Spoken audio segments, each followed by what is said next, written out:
বামদেব ঠাকুর, আজ থেকে এই তারাপীঠ মন্দিরে এই নিয়ম চালু হলো।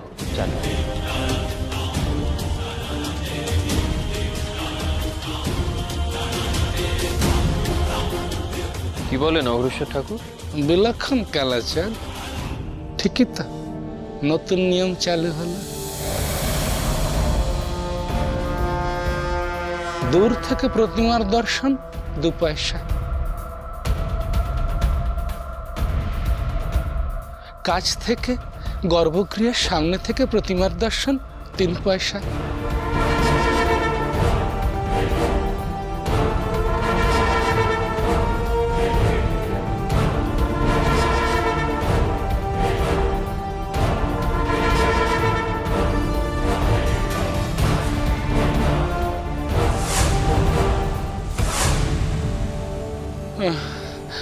আর ওই মানসিক পূজার জন্য 5 পয়সা। 5 চাঁদ ভাই আমার, আমি সব ঠিকঠাক বললাম তো? আপনি যথার্থ বলেছেন ঠাকুর, সবটাই সম্পন্ন করেছেন। তোমরা কি বলছো গো? কি বলছো গো তোমরা? আমার বড় মাকে নিয়ে তোমরা ব্যবসা ফেলে বসতে চাইছো? তার মানে আজ থেকে গরিব সাধারণ ভক্তরা সকলে উপেক্ষিত থাকবে, তারা কেউ মায়ের দর্শন করতে পারবে না।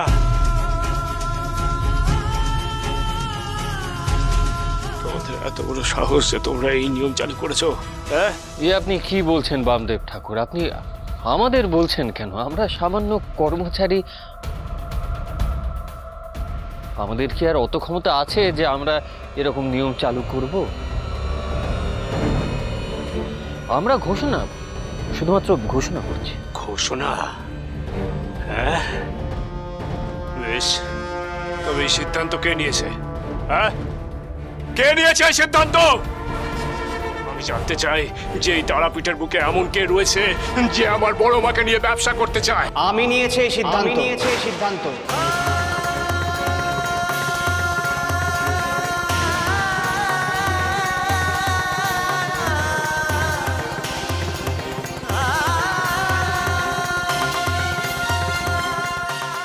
আমি করেছি এই নিয়ম।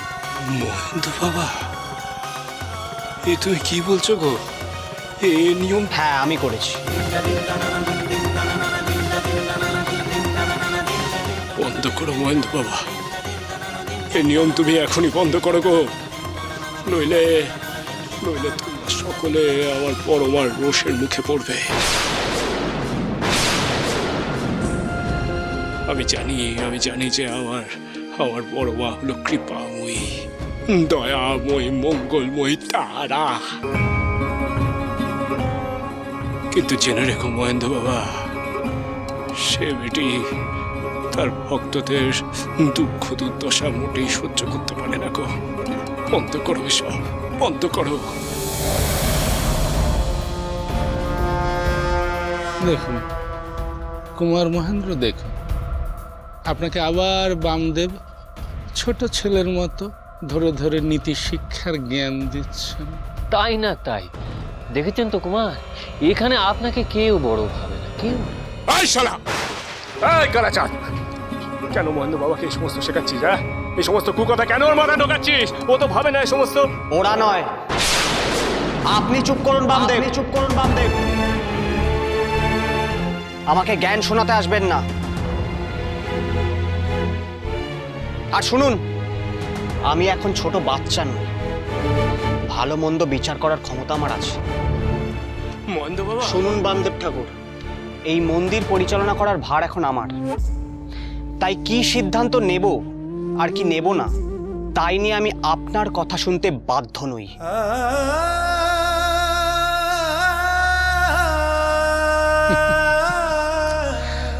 দেখলেন তো বামদেব, মহেন্দ্র কুমারও আপনার কথা শুনছেন না। তাহলে আর কি, এইবার মন্দির পরিত্যাগ করুন।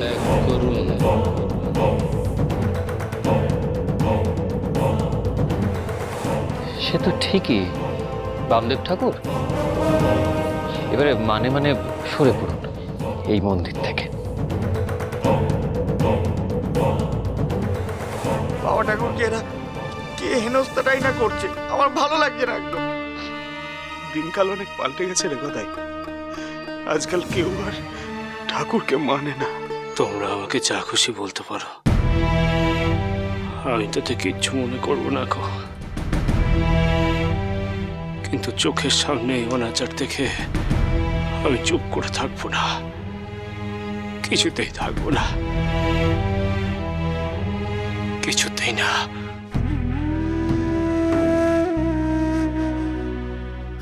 গদাই,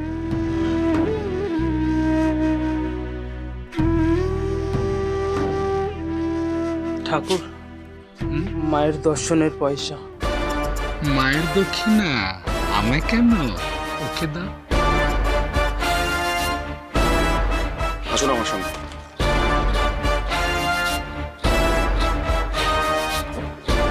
এ মহা অনাচার, এ চরম অন্যায়।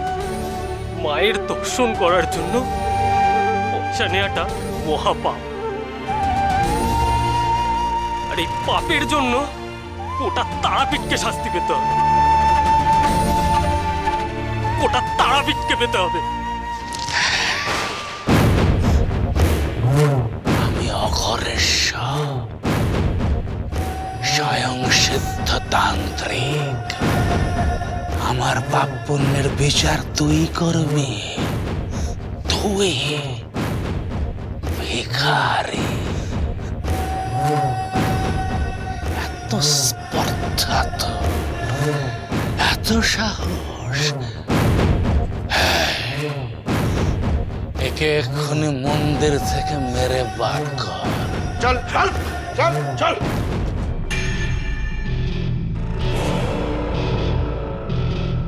এই তারাপীঠে শুধু আমার কথা চলবে। আমি হব এখানকার সর্বেসর্বা, একচ্ছত্র সম্রাট। এ হতে পারে, অসম্ভব। আপনি মিথ্যে অভিযোগ জানাতে এসেছেন। না গো অন্যতা দিদি,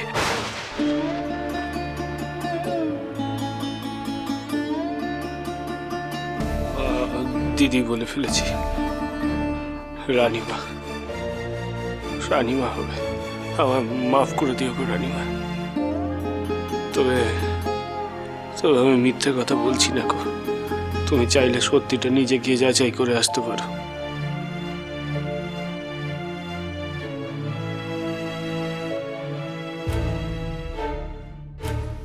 মাকে দর্শন করার জন্য মায়ের ভোগ প্রসাদ নিতে ভক্তদের মন্দিরে পয়সা দিতে হচ্ছে। বামদেব, এসব তুমি কি বলছো? বড় রানীমা, আমি যা বলছি ঠিকই বলছি গো। আমি নিজের চোখে দেখে এসেছি। এমনকি আমি পয়সা দিতে পারিনি বলে আমাকেও মায়ের সঙ্গে দেখা করতে দেওয়া হয়নি গো।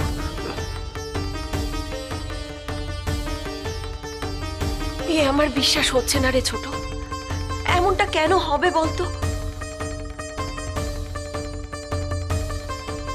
আপনি কি জানেন মন্দিরে এই নিয়ম, এই সিদ্ধান্ত কে নিয়েছে? কি হলো বামদেব, তুমি চুপ করে আছো কেন? জানলে তার নামটা বলো। নাম শুনলে তোমরা কষ্ট পাবে গো। তবু যখন জানতে চাইছো তখন বলছি, সে আমাদের মহেন্দ্র বাবা।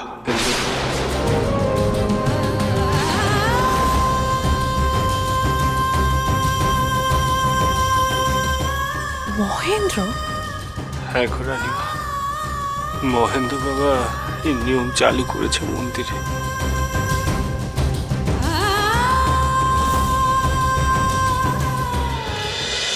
মহাবীর